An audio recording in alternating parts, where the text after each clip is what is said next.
Indonesia akan lolos ke Piala Dunia untuk pertama kalinya. Bisa dibayangin nggak sih?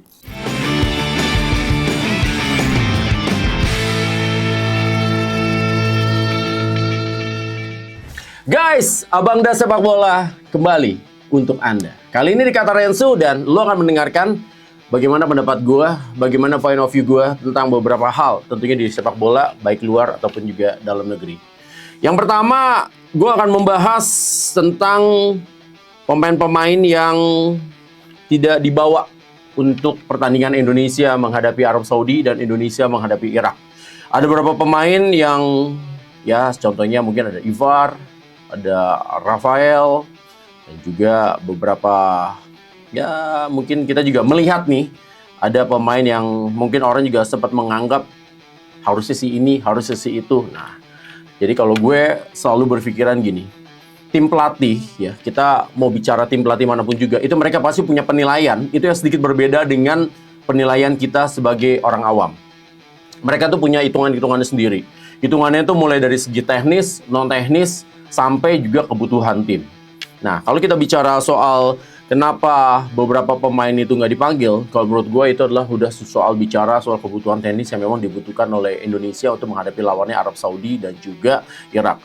Karena ketika lo lagi melihat lawan, kan nggak tahu ya, tapi kalau berdasarkan pengalaman gue itu selalu yang dilihat itu adalah calon lawan dulu. Tim analisis itu akan membahas bagaimana tim lawan mulai itu kan keluar tuh semua tuh analisis SWOT-nya lah kalau bahasa gampangnya, karena gue ekonom ya, background gue akuntansi, jadi gue bilangnya analisis SWOT, strength, weakness, opportunities, dan juga treatment-nya dari tim lawan seperti apa. Nah, setelah kita sudah mengetahui tim lawan itu semuanya itu apa seperti apa, baru kita akan meracik tim kita akan seperti apa. Nah, ketika tim kita seperti apa, pelatih juga pasti akan ngelihat kan, ini bahannya untuk bisa mencapai ini adanya seperti apa. Ini sudah bukan soal bicara like and dislike lagi, tapi siapa yang memang pantas untuk bisa mengisi kekosongan-kekosongan atau juga puzzle-puzzle yang memang disiapkan untuk menghadapi lawan sekelas Arab Saudi dan juga Irak. Jadi ketika ada pemain yang dipilih dan pemain yang tidak dipilih, nah itu adalah kalau menurut saya soal itu, sampai juga nanti pasti ada juga hitung-hitungannya soal match fitness-nya ataupun juga menit bermainnya dalam 2 atau 3 bulan terakhir semenjak pertandingan terakhir yang dimainkan dari mulai ronde 3 sampai FIFA Matchday kemarin. Itulah hitung-hitungannya menurut kita yang mungkin gue harus ngasih tahu juga gitu loh kepada teman-teman semua bahwa ada hal-hal yang seperti itu yang memang harus dilihat. Jadi jangan serta-merta ngelihat bahwa wah ini kayaknya tidak disukai, wah ini adalah bawaan pelatih lama, wah enggak. Sama yang kedua juga memang dari segi performance. Ya, walaupun Patrick Kluivert sudah bilang bahwa dia akan memainkan pemain-pemain yang memang sudah bermain menit bermainnya itu secara reguler di tim. Nah, buat pemain-pemain kalau menurut gua gitu kan, buat pemain-pemain yang tidak terpilih, ini semacam menjadi introspeksi sendiri juga. Ya, mungkin ada kekurangan, selain juga memang ada faktor mungkin adalah kebutuhan tim yang tidak cocok. Karena kan berapa kali gue sering bilang untuk soal pemain-pemain ini lebih baik ya pelatih itu selalu, dari pengalaman gue sih bicara-bicara sama pelatih-pelatih dari dulu megang tim dan segala macem, itu adalah lebih baik ya memainkan pemain yang cuman ya secara kemampuan dan juga fisiknya 70% tapi dia siap untuk tampil dan dia mau tampil, mau kerja, dibandingkan pemain yang skillnya 100%, fisiknya 100% tapi dia juga nggak mau siap tampil dan juga dia nggak mau siap kerja. Lebih baik kayak begitu. Dan juga tentunya adalah percaya diri untuk menjaga gawang juga halnya seperti itu. Nah, lalu untuk melihat apa yang terjadi sekarang, gue juga ingin menjelaskan kepada teman-teman semuanya, apakah ya kondisi yang seperti ini akan menjadi bumerang bagi sang pelatih? Ya, itu udah resiko. Karena pelatih memang harus diberikan kebebasan untuk bisa memilih pemain-pemainnya sesuai dengan style of play dan juga skema yang pengen dia mainkan. Selanjutnya, gampang. Kalau misalnya seandainya dia gagal, ya kita bicara soal istilah Patrick Kluivert. Seandainya dia gagal, kan gampang. Ya berarti kan ini pemain udah pilihan lo. Kalau lo gagal, ya lo harus bertanggung jawab. Dibandingkan, ya mengikuti kemauan netizen, mainin itu, mainin ini, mainin itu, terus nanti tiba-tiba gagal, ngelak. Nah, kan salah lagi juga. Mendingan sekarang bebasin pelatih untuk milih siapapun pemain yang mau dia pilih. Tapi apabila gagal, ya dia harus bertanggung jawab. Setuju nggak? Nah, untuk setuju nggak setujunya, tulis deh di kolom komentar ya. Nanti juga pasti akan saya baca. Nanti akan saya lihat. Nanti kita bahas lagi di edisi berikutnya. Itu soal pertandingan Indonesia menghadapi Arab Saudi juga Irak tentang pemain-pemain yang dipanggil atau tidak dipanggil. Mengenai prediksi, jujur nih, ya sebagai orang Indonesia, orang yang dari kecil nonton bola pasti pengen banget Indonesia tampil di Piala Dunia 180 menit, which is itulah 2 pertandingan, 2 kali menang, udah Indonesia lolos. Gue sempat ngerasain Indonesia waktu itu sempat tampil di subgrup di tahun 86 dan Indonesia kalah lawan Korea Selatan. Gue masih cilik, tapi gue masih inget gue datang ke stadion utama Gelora Bung Karno dan Indonesia kalah di situ tuh rasanya pedihnya setengah mati karena walaupun itu boleh dibilang jalannya masih ada 1 jalan lagi untuk bisa lolos ke Piala Dunia Meksiko kayak itu. Dan sekarang ini cukup 2 kali pertandingan menang, gak ada urusan lagi. Indonesia akan lolos ke Piala Dunia untuk pertama kalinya. Bisa dibayangin gak sih? Semua orang pasti pengen dulu. Tapi kita juga harus hitung-hitungan juga, bos. Yang pertama, ini Arab Saudi adalah sebuah negara yang kuat secara materi, secara finansialnya juga, secara hubungan diplomatik, pergaulannya juga di FIFA juga kenceng banget dan bagus banget, bos. Jadi, gini, kalau kita yang sering berkecimpung di dunia sepak bola, udah tau lah. Kalau suatu negara dipilih menjadi tuan rumah, itu adalah berdasarkan lobby. Dan ketika suatu negara dipilih menjadi tuan rumah, ya kita buka-bukaan aja, bohong kalau tuan rumah itu tidak akan diuntungkan atau juga tidak akan dikasih privilege. Bohong lah, pasti akan seperti itu. Tapi, keadaan yang ada di lapangan itu terkadang membedakan. Ya, bolehlah kita tidak menutup mata dengan kondisi bahwa Indonesia akan mengalami mungkin adalah tanda kutip dicurang-curangin atau segala macam dari mulai persiapan. Makanya Indonesia nggak mau dikasih hotel yang di tempat disiapkan oleh tuan rumah. Indonesia juga nggak mau dikasih bus yang disiapkan rumah. Itu sudah sangat bagus menurut saya. Dan yang berikutnya juga kita udah harus siap. Kita udah harus siap nih ketika berbicara untuk pertandingan seperti ini. Udahlah, kita yakin aja. Gak usah ngomongin gimana-gimana, kita yakin aja kita bakalan curangin, kita bakalan dipersulit, kita bakalan diapa-apain. Jadi otak kita tuh udah siap. Cuman, bagaimana dengan kondisi siap seperti itu? Kita jangan emosi. Karena kalau kita emosi, semua buyar. Dan itu yang dipengenin tentunya oleh Arab Saudi, dan itu juga yang tentunya dipengenin oleh Irak agar kita buyar, karena kita sama-sama tahu lah, ketika sudah buyar, itu berarti ya konsentrasi kita udah buyar, main kita pasti hancur-hancuran, dan itu yang mereka mau. Makanya sekarang kita harus siap, kita curangin, tapi kita tetap fokus, berjuang hingga ya tetes keringat terakhir. Jadi gak usah dipikirin apapun juga, berjuang habisin. Kalau saya makannya dulu, kalau misalnya saya lagi megang tim, saya selalu ngomongnya gini, ayo guys, teman-teman semua habisin keringat kalian, habisin di 90 menit ini, karena gak usah takut, keringat kita habis, semuanya capek, kita tidurin, besok juga kita udah seger lagi. Tapi kesempatan untuk bisa lolos ke Piala Dunia nggak akan bisa ada 2 kali lagi, bos. Makanya ini kesempatan habis-habisan aja dulu. Untuk menang kalahnya, itu urusan nomor 2. Karena saya yakin lah, semua rakyat Indonesia itu pengen banget Indonesia lolos ke Piala Dunia. Tapi, ya, ini tapi, saya tidak mau mendahulukan Tuhan.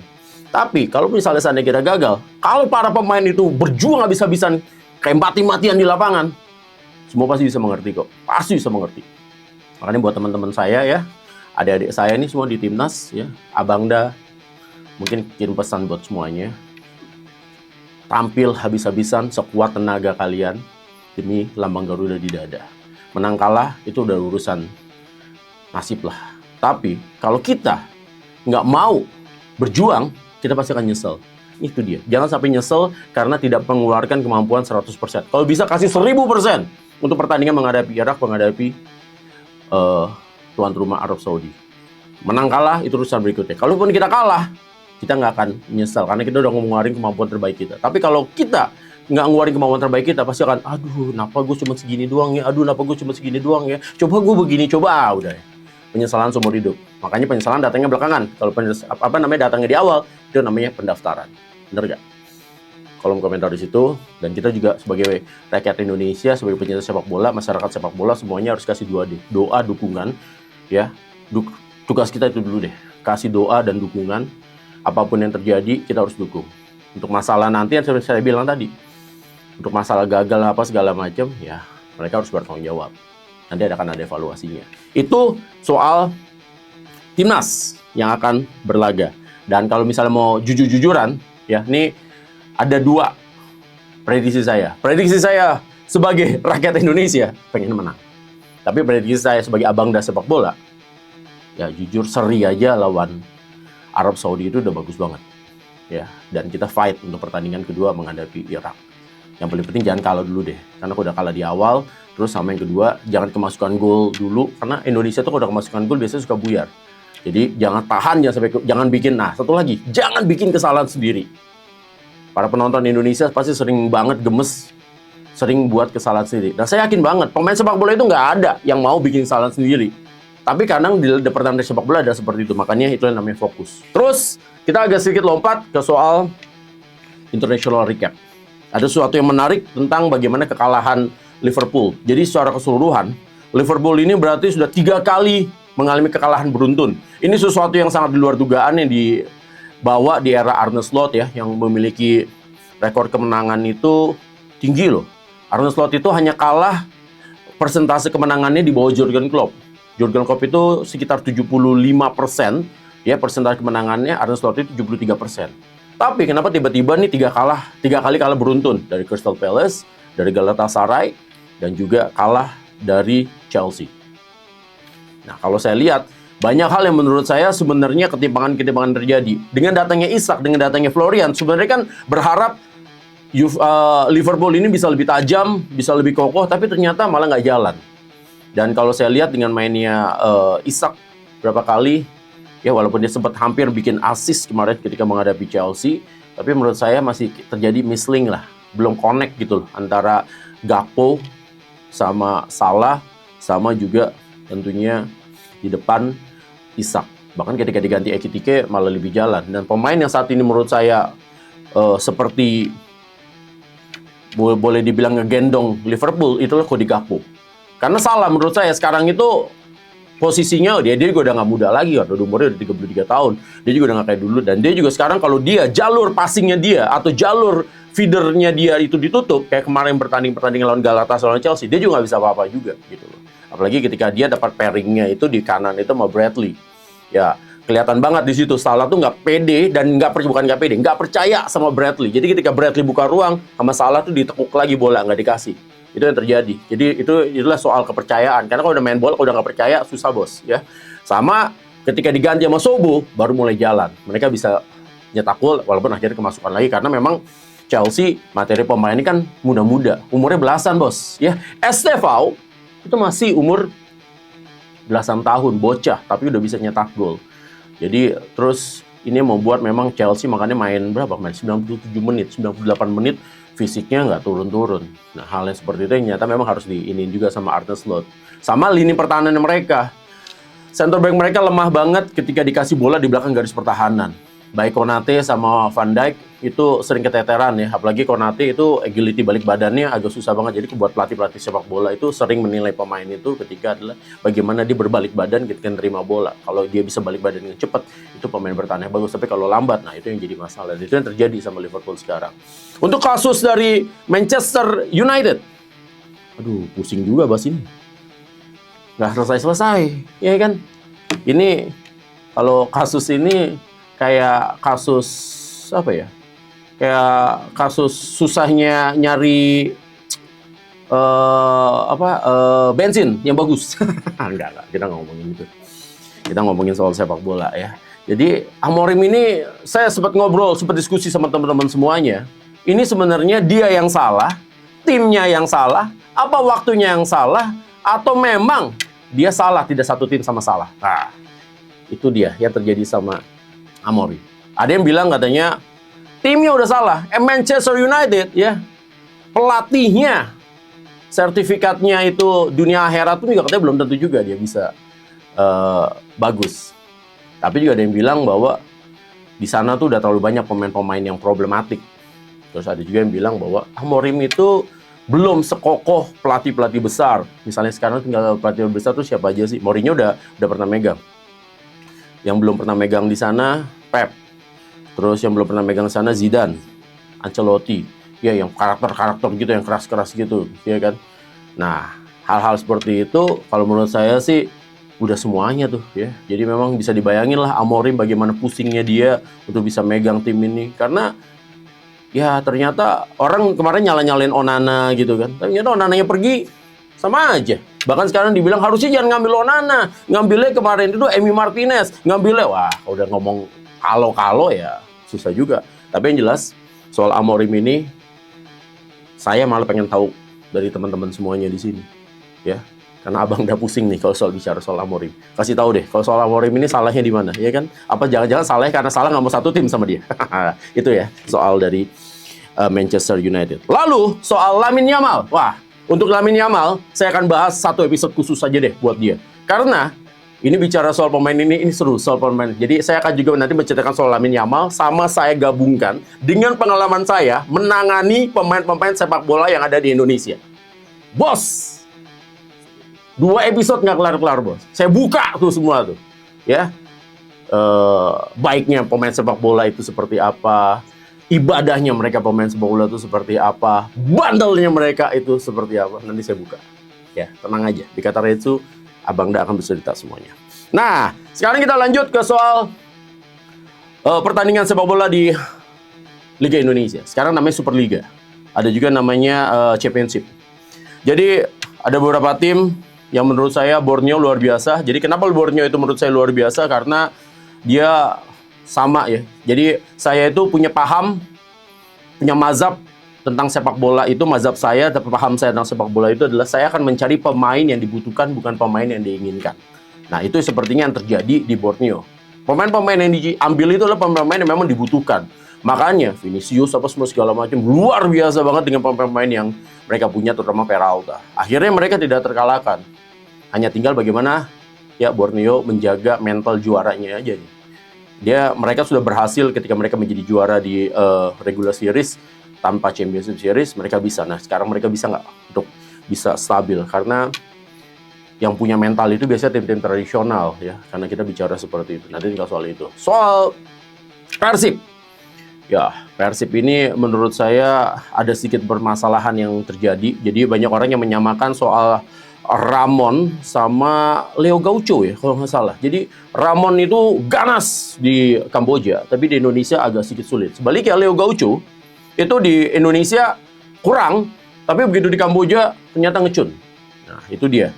Soal yang kedua, soal Luciano Guachuchea bermain bersama di lini tengah dengan Tom Haye, menurut saya masih kurang jalan. Walaupun sebenarnya sekarang sudah masalah di depan ya, sudah mulai terselesaikan ketika Andrew juga sudah mulai tune in dengan permainan dan juga sudah nyetak gol kemarin, kalau nggak salah dia ACL. Ditambah lagi ada pemain yang kesayangannya Boboto nih ya, William dari Baros. Ini pemain menurut saya worth rate-nya luar biasa dan dia ditempatkan di mana aja selalu tampil bagus. Nah, lini pertahanan hadirnya Barba sebenarnya memang membuat Persib sendiri juga menjadi lebih kokoh, karena ini lagi-lagi balik lagi ke tadi. Ketika tandemnya Julio Cesar dengan Matricardi, ini adalah 2 tipe back yang leader gitu loh. Bukan 2 tipe back yang satu tukang potong, satu leader. Jadi makanya mereka juga agak kesulitan ketemu pemain-pemain yang cepat-cepat.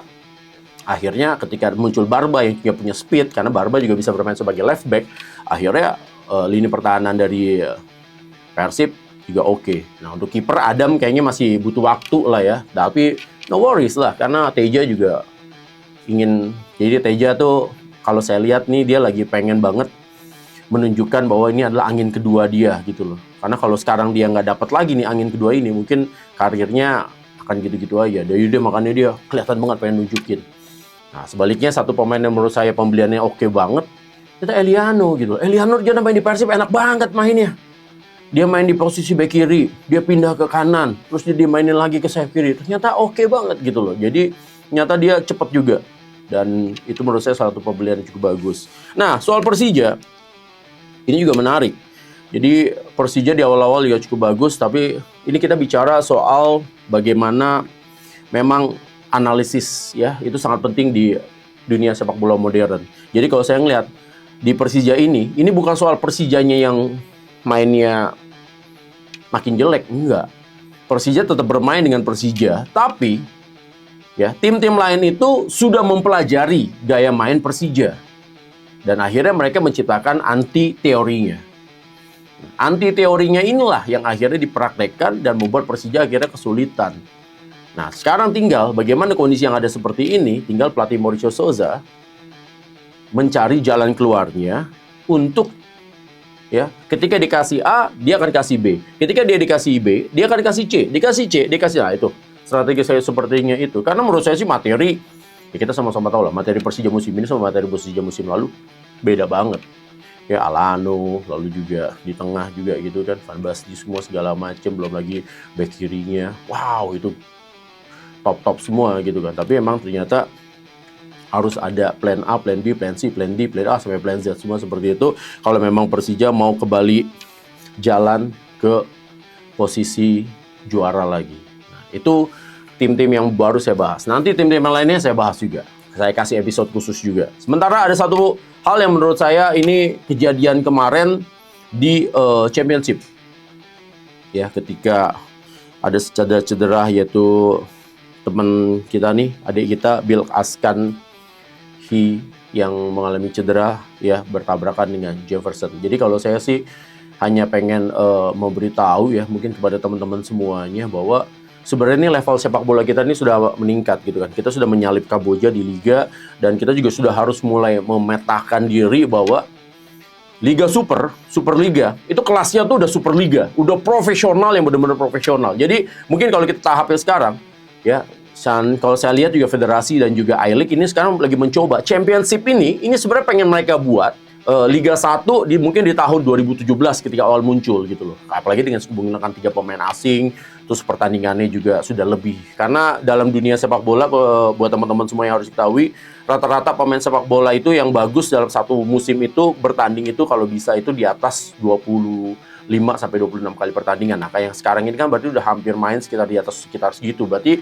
ini udah mulai ideal kompetisinya. Karena di zaman saya dulu saya aja dulu bisa lolos sampai ke Liga 1 itu cuma butuh 15 pertandingan. Kalau sekarang itu total berarti sudah hampir sekitar 26-27 ya. Ini udah ideal. Jadi makanya teman-teman semua udah harus tahu bahwa ini sekarang udah mulai meningkat nih levelnya. Gitu loh. Jadi harus bisa mengerti dengan kondisi bahwa ketika sudah meningkat kompetisinya berarti level profesionalismenya kita pun juga udah harus ditingkatin. Contohnya adalah bagaimana sekarang kita juga ada pemain-pemain dari Championship ya. Kalau dulu namanya Liga 2, buat teman-teman yang mungkin masih, Championship siapa sih? Oh, ini jangan di Liga Inggris enggak. Championship itu sekarang Liga 2, namanya Championship. Jadi karena penonton saya, pasukan jurnalis saya kan kadang-kadang ada ibu-ibu juga suka nanya, itu apa sih Mas Rensu? Iya, jadi itu adalah Championship itu Liga 2. Sekarang itu udah harus meningkatkan profesionalismenya, karena kalau mereka juga nanti tidak bisa meningkatkan profesional, nanti kejadiannya kayak Liga 1, kayak Super Liga, tiba-tiba datang pemain asing, mereka nggak bisa bersaing. Nah, itu yang harus dirubah. Sama yang kedua juga harus memahami bahwa ini adalah profesi. Sepak bola yang bermain itu adalah profesi. Jadi jangan sampai bahwa, karena zaman dulu ya, bahkan mungkin sampai terakhir pas saya masih di Liga 2 aja tuh masih kepikiran bahwa Liga 2 itu tarkam. Yang main bakbuk keras-keras, wah dengan main keras itu yang bisa menang, bisa juara. Nah, sekarang udah enggak nih. Karena eranya sekarang ini Championship aja nih, sekarang udah, wah, kelasnya mainnya tuh udah technical banget, udah skema banget, pelatihnya juga, walaupun pelatihnya harus pelatih lokal. Nah, ini harus dikasih tahu bahwa Championship itu pelatihnya harus pelatih lokal, harus WNI, nggak boleh. Misalnya tanya Teko udah WNI. Nah, terus hal-hal yang seperti itu membuat Championship sekarang juga mereka harus meningkatkan juga profesionalismenya, sehingga ya kasus-kasus yang kayak kemarin ya ketika Persikap lawan PSPS kalau bisa dihindarin lah, jangan sampai, karena saya nggak mau juga sampai ada kejadian lagi almarhum Khairul Huda, hal-hal seperti itu gitu loh. Jadi ya keras boleh tapi kasar ya nggak boleh, karena udah harus menghilangkan tuh stigma-stigma bahwa kalau Liga 2 tuh yang main kasar itu adalah pemain yang bagus. Udah nggak bisa lagi seperti itu. Bahkan juga kalau bisa nanti juga di Liga 3, Liga Nusantara juga udah nggak ada lagi hal-hal yang seperti itu.